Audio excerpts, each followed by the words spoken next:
八国联军打进北京城，慈禧太后为什么非得逃到西安呢？1900年，慈禧下达命令，向11国列强宣战。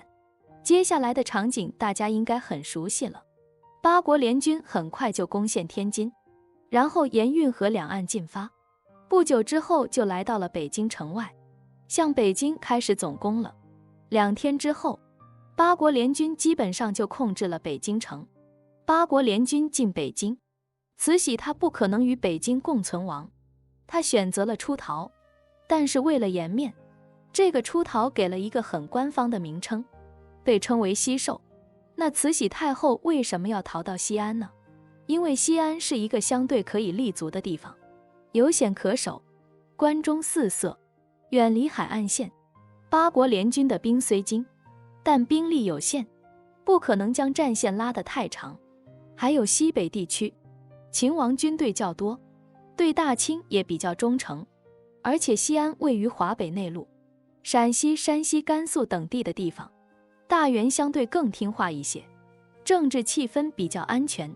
在地利方面，西安东有山西、河南为屏障，又有潼关天险，联军想要继续进攻，必须要深入内陆，难度较大，而且在必要时还可以从西安撤往四川，还有退路可走。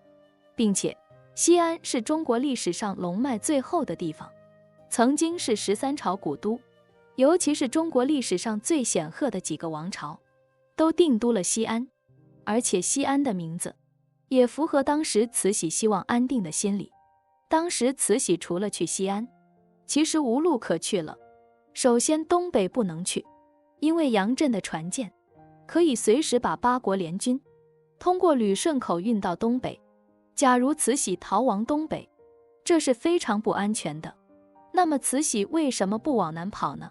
说到八国联军进京，必须提到一件影响很大的事情，那就是东南互保。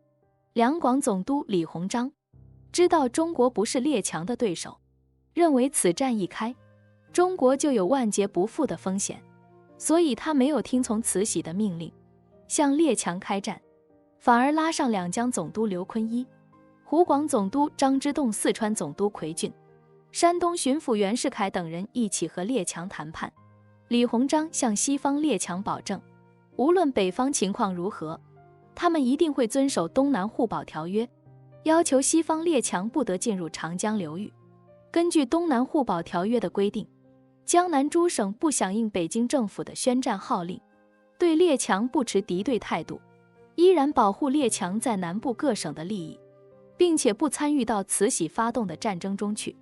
但条件是，列强也不得派兵进入南方诸省。列强本来就没有全面侵略中国的打算，所以东南互保很顺利地实行了。南方各省在李鸿章等督抚的保勤之下，没有遭到破坏。南方诸省不支持慈禧对西方列强宣战，此时慈禧再去南方，那不等于自己打自己的脸吗？所以南边也不能去了。大兴虽大，但是除了西安，慈禧确实已经没有太多可以去的地方。慈禧最终选择逃往西安也就不奇怪了。欢迎关注我的频道，这样就不会错过更多精彩内容。